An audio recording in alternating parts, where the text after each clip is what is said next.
तो मैंने आपको बताया था अलेक्जेंडर यानी कि सिकंदर। तो देखो अलेक्जेंडर उर्फ सिकंदर जो था, इसका वास्तविक नाम तो अलेक्जेंडर ही था। यहां सिकंदर का मतलब होता है विश्व विजेता। तो अलेक्जेंडर का जन्म हुआ था ईसा पूर्व 356 मैसिडोनिया यूनान यूरोप के अंतर्गत। अलेक्जेंडर के पिता का नाम क्या था? राजा फिलिप द्वितीय। माता का नाम ओलंपिया। ठीक है भाई, शादी तो इसकी कभी हुई नहीं थी वैसे। घोड़े का नाम था बेउकेफला, गुरु का नाम था अरस्तु, इसके सेनापति का नाम था सेल्यूकस निकेटर, और जल सेनापति यानी कि एडमिरल का नाम था नियारकस। याद रखना भाई, सिकंदर जो था वो इस भविष्यवाणी के साथ उसका जन्म हुआ था कि वह जियस का देवता है और पूरी दुनिया को, पूरी धरती को जीतने के लिए ही सिकंदर का जन्म हुआ है। सिकंदर को मारने का प्रयास उसकी कई सौतेली माताओं ने किया था, लेकिन विभिन्न प्रयासों के बाद भी वो सिकंदर का बाल बांका नहीं कर पाई थी।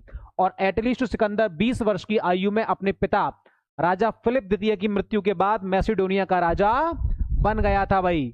सिकंदर ने गद्दी पर बैठते ही विश्व विजय अभियान प्रारंभ किया और यूनान, यूरोप, मिस्र, लीबिया, सीरिया, सूडान, अरब, मेसोपोटामिया, पर्शिया, काबुल, कंधार, हेरात, मकरान, सकाल, इन क्षेत्रों को जीतते हुए सिकंदर भारतीय सीमा तक पहुंच गया था भाई। और गांधार महाजनपद के राजा आम्भी ने सिकंदर की अधीनता स्वीकार करके इसको भारतीय सीमा में प्रवेश दे दिया था। लेकिन सिकंदर का भारत में सबसे बड़ा विरोध पंजाब के राजा पोरस ने किया था।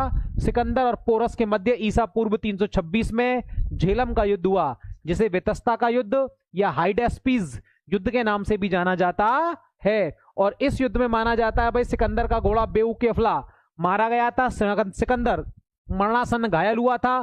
पंजाब के राजा पोरस का भाई अमर सिंह और पुत्र अजय और विक्रम, ये दोनों मारे गए थे, यानी कि वीरगति को प्राप्त हुए थे भाई। और एटलीस्ट पोरस परास्त हुआ और पोरस को गिरफ्तार करके सिकंदर के सामने प्रस्तुत किया गया था। पोरस ने सिकंदर की अधीनता ली और सिकंदर पंजाब को जीतते हुए व्यास नदी के किनारे तक पहुंच गया था। लेकिन सिकंदर 19 महीने भारत में रहा, परंतु व्यास नदी को पार नहीं कर पाया था। 19 महीने में परेशान होकर सिकंदर भारत से पुनः लौट गया था और जीते हुए भारतीय क्षेत्रों को अपने सेनापति सेल्यूकस निकेटर को दे गया था भाई। और रास्ते में बेबीलोन इराक में सिकंदर की मृत्यु हो गई थी।